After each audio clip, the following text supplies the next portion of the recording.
It's been just over 3 weeks since a 17-year-old girl lost her life in a fiery car crash in Decatur when an accused drunk driver collided with her car at more than 100 miles per hour. Kevin Penich is the man accused of slamming his vehicle into Chloe Hastings' car, killing her. New court documents show Hastings' family is suing not only Penich, but also 3 Decatur restaurants, accusing them of failing to properly train and supervise their staff.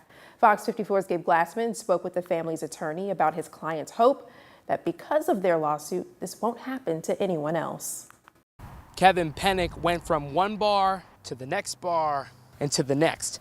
Investigators say Penich ordered 4 shots and 2 beers at every single one of these locations, totaling 18 drinks, before getting back in his car on the road at more than 100 miles per hour, ultimately ending in a fiery crash, killing a 17-year-old girl.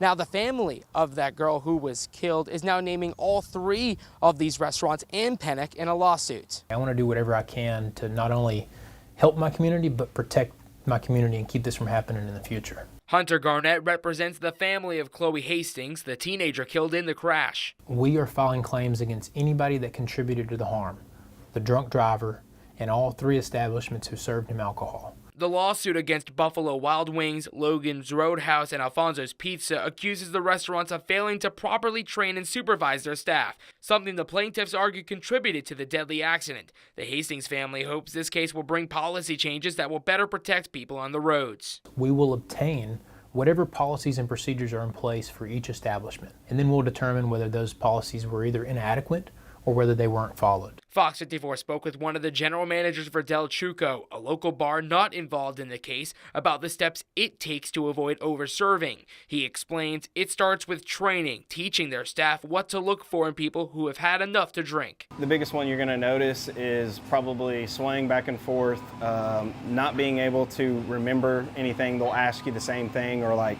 close out 5 times basically, but obviously they already have or whatnot.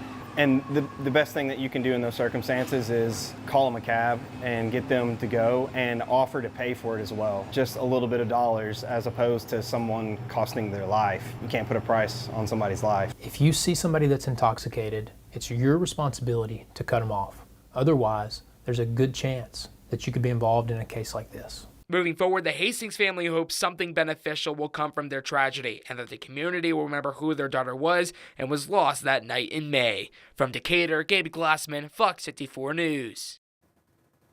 And Penich remains in Morgan County Jail without bond. He faces murder and driving under the influence charges.